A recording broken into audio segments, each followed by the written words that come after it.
Welcome back to Project 613. Today we will learn two mitzvot.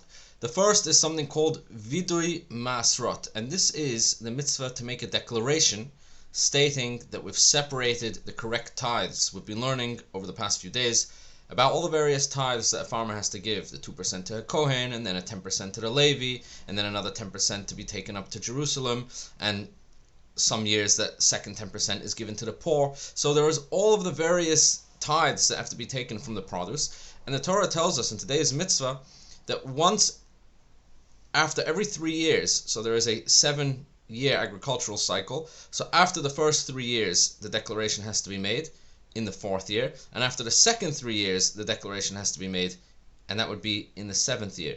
The deadline to make this declaration is the holiday of Pesach of the year following the 3rd year, so the Pesach in the 4th year of the cycle and the Pesach in the 7th year of the cycle.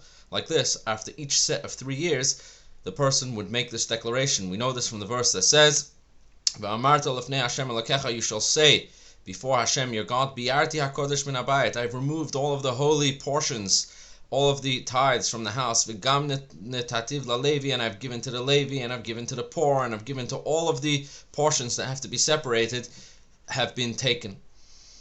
And as mentioned, this is the mitzvah called vidui masrot. Now, what is the reason for this? Why is it important that a person should verbally declare that he has actually taken these tithes? One of the reasons is simply that when a person has to state that he has done something, this will actually encourage him to actually go ahead and make sure that he is being meticulous and actually separating the tithes in the correct way.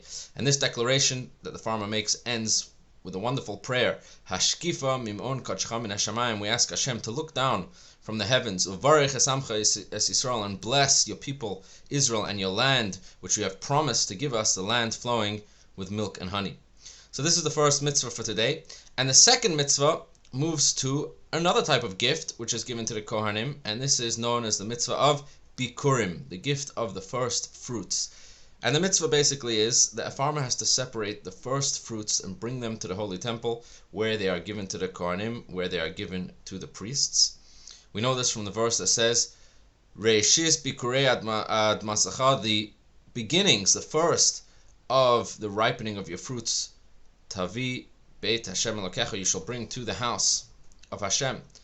And the way this mitzvah works is that as soon as the farmer notices that his fruits are ripening, while they are still before the harvest, as soon as he notices them starting to ripen, he has to designate them. He separates them by tying a string on the very first fruits, and then once they are fully ripened, he then takes them to Jerusalem and gives them to the Kohanim. This mitzvah, of course, only applies in temple times because it has to be taken to the temple, and it also applies only in the land of Israel and the surrounding lands. So some of the areas close to the land of Israel, it would apply there as well. Also, it only applies to the 7 kinds that the land of Israel is blessed with, which is wheat, barley, grapes, figs, pomegranates, olives, and dates. The Talmud and the Mishnah tells us that there was a great ceremony that would take place in bringing the bikurim to the holy temple and fulfilling this mitzvah. It was done with great joy. There were musical instruments that would lead the procession, and people would prepare their baskets in a beautifully prepared way, and there was singing and dancing, and this is how the bikurim were brought to the holy temple and offered to the priests.